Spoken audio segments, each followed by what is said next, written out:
魏无羡从中午开始就比较嗜睡，而且中午的时候差点也没有起来，还是蓝忘机把他喊起来的。虽然蓝忘机很不想理这个叽叽喳喳的同桌，但是却也不想让他迟到。但是他没有想到，魏无羡一下午都是蔫的。上课的时候注意力不集中，下课的时候就睡觉，更重要的是话也少了。难道是热感冒了？蓝忘机喊了一声魏婴。魏无羡把脸埋在臂弯里，闷闷地了一声。蓝忘机抿了抿唇，淡淡的说道：“可是感冒了。”魏无羡闷声回答：“不是。”蓝忘机道：“那你……”魏无羡从桌子上爬起来，那双眼睛有些朦胧，还带着水汽，说道：“我也不知道怎么了，大概是我中午冲了个冷水澡，冲着凉了吧。等下晚自习回去之后吃点感冒药就没事了。”蓝忘机道：“用不用去校医那里看一看？”魏无羡摇了摇头，道：“不用。”蓝忘机听他这么一说，倒也没有勉强魏无羡。吃晚饭的时候，魏无羡的精神看起来好了不少。本来蓝忘机以为魏无羡没事了，谁知道上晚自习的时候，魏无羡忽然开口说道：“蓝湛，你确定你没有闻到过什么味道吗？”蓝忘机摇了摇头。魏无羡有些疑惑，说道：“可是我明明闻到了一股特别浅、特别淡的一股味道啊，好像是檀香味，还挺好闻的。”蓝忘机一听，手里的笔啪的一声掉到了桌子下面，一脸不可置信地看着魏无羡。哈哈哈，省去1000字床戏，自己脑补画面吧。蓝忘机淡淡的说道：“你知道终身标记是什么吗？”魏无羡那叫个理直气壮：“不知道啊，但是你刚刚用你的信息速压我了，你这就是标记我了，这是事实。”蓝忘机脸一下子就黑了，语气越发的冷然：“我没有标记你。”魏无羡说道：“我不管，房间里是不是只有我们2个人？我是不是在你面前分化的？你是不是刚用你的信息速压我了，所以你这就是标记我了？”蓝忘机嘴角抽了一下，直接转过身去，不再搭理魏无羡，说道：“睡觉。”魏无羡看了看时间，发现已经快晚上11点了，再不睡觉的话，明天早上起不来了。但是魏无羡去之前还是找蓝忘机确定了一下，不许把我的身份告诉学校，听见了没有？蓝忘机不吭声。魏无羡摇着蓝忘机的身子，一直在说：“听见了没有？听见了没有？听见了没有？”蓝忘机在魏无羡看不见的情况下，轻轻地皱了皱眉，依然不吭声。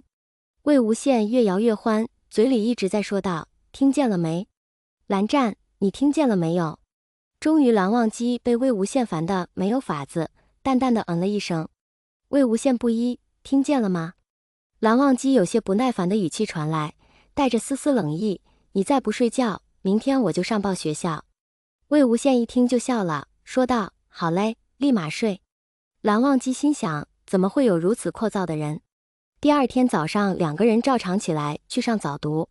跑完操之后，他们回到了教室里面上早读。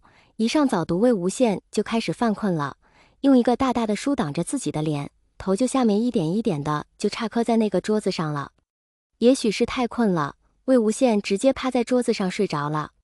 蓝忘机昨天就发现了，他这个同桌一天不是在睡觉就是在说话，他是怎么一天能说这么多话的？其实他觉得吧，与其让他的同桌一天到晚在这里说话，还不如让魏无羡睡觉。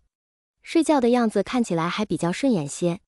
下课的时候，魏无羡才懵懵懂懂地醒了过来，趴在桌子上扭过头，眨了一下眼睛，看着蓝忘机说道：“蓝湛，我有些渴，你去后面那饮水机帮我接点水吧，我有水卡。”蓝忘机凉凉地看了一眼魏无羡，魏无羡带着一些讨好的意味：“好蓝湛，好同桌，你最好了。”蓝忘机说道：“闭嘴。”魏无羡一听，一双眼睛笑得弯了起来。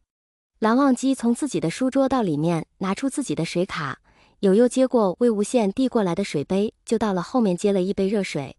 魏无羡摸着水杯问道：“蓝湛，干嘛热水？”蓝忘机没回答魏无羡的话，问道：“喝不喝？”魏无羡抱着水杯笑着说道：“喝喝喝，我同桌给我接的水，我当然喝了。”蓝忘机又不吭声了。魏无羡一边小口小口地喝着水，一边问道：“蓝湛，你怎么这么闷呢？你怎么这么冷啊？我告诉你，你这样是找不到女朋友的。”蓝忘机不搭理魏无羡。魏无羡又在哪里说：“蓝湛，你想一想，现在的小姑娘哪个不是喜欢长得又帅又高又暖的一个小男孩？虽然你又高又帅，但是你不暖呀，是吸引不了小姑娘的。蓝忘机，魏无羡咬着杯子的边缘说道，不过当然啦，也有小姑娘喜欢你这种高冷禁欲的 alpha， 哈哈哈哈，毕竟你那个脸在那撑着呢。蓝忘机冷冷地说道，喝你的水吧。魏无羡又俏皮地眨了一下眼睛，说道，不是喝着呢吗？水太烫了，你总不能烫死我吧。蓝忘机又转过头，留给了魏无羡一个后脑勺。魏无羡拽着蓝忘机的衣领，说道，蓝湛，我问问你哦，你有没有收到过情书？从小到大，收过的吧，毕竟长这么帅。蓝忘机反问，你收到过？魏无羡那叫个得意啊，那当然了，我从小到大情书就没有断过，抽屉里面全都是小女孩各种各样的情书，虽然我也不知道是谁送的。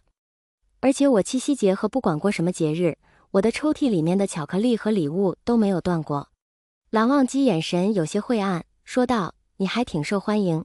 魏无羡抬了抬下巴，说道，那可不，我可受欢迎了。听蓝忘机又不说话了，魏无羡又开始了他的长篇大论。蓝湛，我告诉你，你以后要追女孩子或者是要追哪个小 omega 的时候，就来找我，我教你99种追女孩子不同样子的方法，如何？蓝忘机嘴角轻轻地抽了一下，魏无羡笑得眉眼弯弯，说道，我经验可多了，想当年江城找我要的方法，我就没给。蓝忘机说道，你很得意。魏无羡趴在桌子上笑，一般吧。蓝忘机又问道，你现在很闲？魏无羡点了点头，是挺闲的。蓝忘机一听，就从自己窗户上的书架上面掏出了一本厚厚书，递给了魏无羡。魏无羡接了过来，问道，这什么？等他看见书上面的几个大字的时候，立马就愣住了。过了好一会儿，魏无羡才支支吾吾地说道，同桌，你给我看这个书干什么？蓝忘机也抬了抬下巴，清晨的阳光洒在蓝忘机白皙的脸庞上，那少年看起来更加的俊俏好看，魏无羡不由得有些吃了。蓝忘机淡淡的说道，让你看起来不那么的，似乎是在找一个比较文雅些的词的运用。最后蓝忘机说出一个字，呆。魏无羡只见那一本厚厚的书皮上面写着 Omega 的生理与自救指南。魏无羡猛然把书扣在了桌子上，压着声音说道，蓝湛，你说什么？